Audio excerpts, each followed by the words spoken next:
नमस्ते।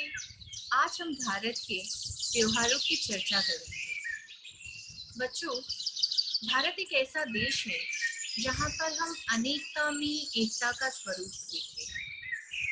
भारत की यह अनेकता में एकता इसकी मूल पहचान है और यह भारतीय संस्कृति और परंपरा को सबसे अलग एवं समृद्ध बनाने में मदद करती है। भारत के लोगों की सोच, उनका आचरण, व्यवहार, चरित्र, उनके मानवीय गुण, आपसी प्रेम, संस्कार आदि भारत की विविधता में भी एकता को बनाए रखने में मदद करती है।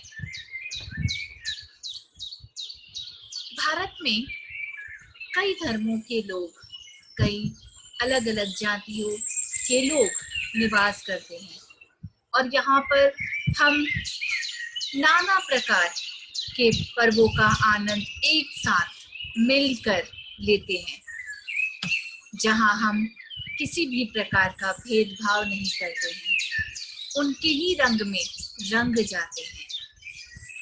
तो आज इसी के साथ हम अपने भारत के कुछ पर्वों की झलक पर दृष्टि डालेंगे।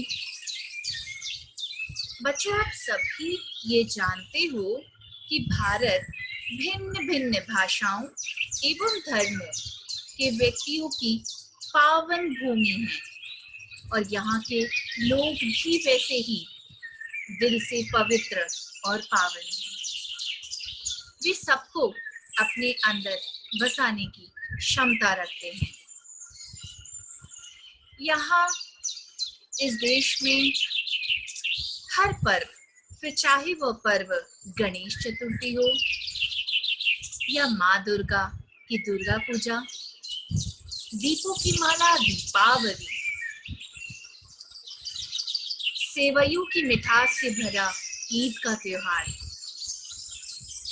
या रंगों के रंग में रंगा होली का पर्व या फिर बड़ा दिन अर्थात क्रिसमस का त्योहार, ये सारे ही पर्व हम बड़े ही धूमधाम से मिलकर मनाते हैं। ये जो त्योहार होते हैं ये दो प्रकार के हैं, राष्ट्रीय त्योहार एवं धार्मिक त्योहार। स्वतंत्रता दिवस हमारा राष्ट्रीय त्योहार है। स्वतंत्रता दिवस अर्थात 15 अगस्त, इसी दिन हमारे देश को आजादी मिली और तभी से स्वतंत्रता दिवस प्रतिवर्ष 15 अगस्त को मनाया जाता है। 1947 में इस दिन भारत आजाद हुआ था। इस दिन प्रधानमंत्री लाल किले पर झंडा फहराते हैं। बच्चों, स्वतंत्रता दिवस के उपरांत हम एक धार्मिक पर्व पोंगल की चर्चा करेंगे।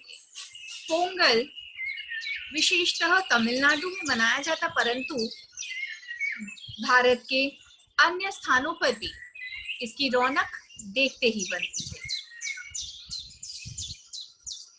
तमिलनाडु का मुख्य त्योहार है पोंगल। इसे 4 दिनों तक मनाते हैं।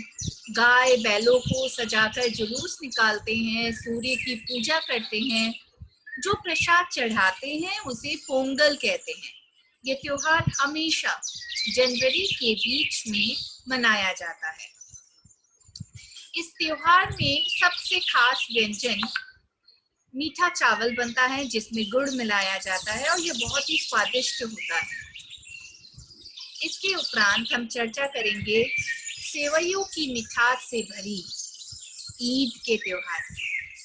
ईद का पावन पर्व रमजान के पवित्र महीने के उपरांत मनाया जाता है।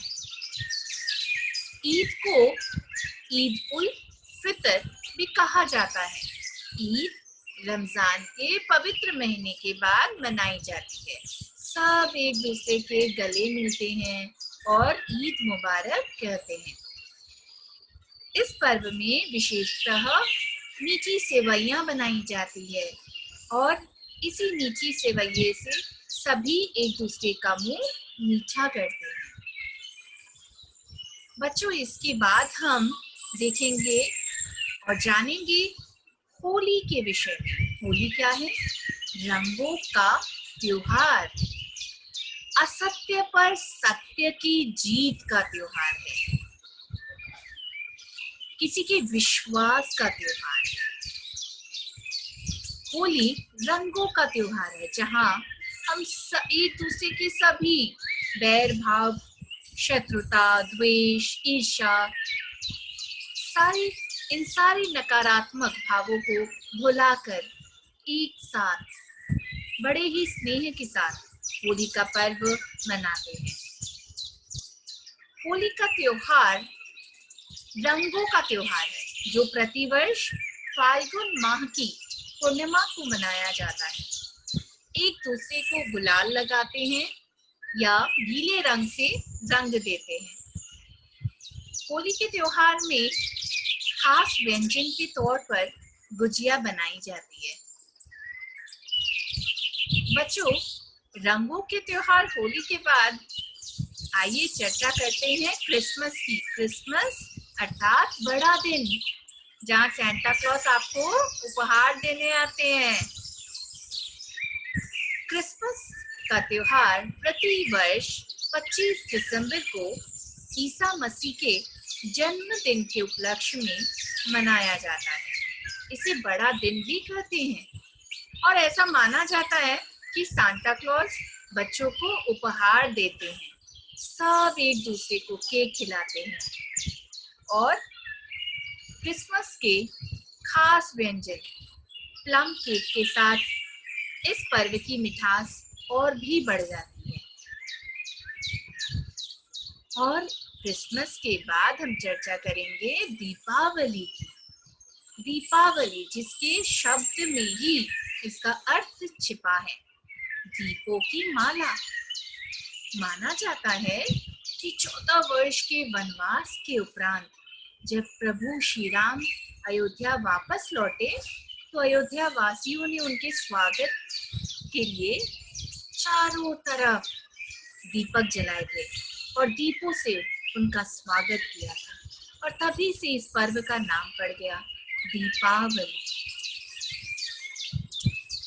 दीपावली का अर्थ है दीपों की माला या लड़ी, जिसके बारे में हम पहले भी चर्चा कर चुके हैं। यह त्योहार दीपों का त्योहार है, रोशनी का त्योहार है, प्रकाश का त्योहार है। प्रति वर्ष कार्तिक की अमावस्या को मनाया जाता है। खास तौर पर कई तरह की मिठाइयाँ बनती हैं और हम बड़े प्यार से एक दूसरे में इन मिठाइयों को बांटते हुए सबकी शुभकामनाएं एवं आशीर्वाद को प्राप्त करते हैं।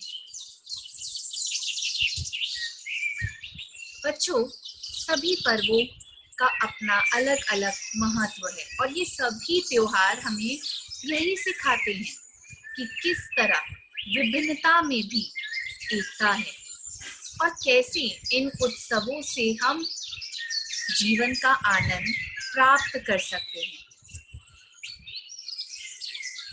और त्योहारों का असल मजा तो सभी के साथ मिलकर मिठाइयाँ खाने में ही है।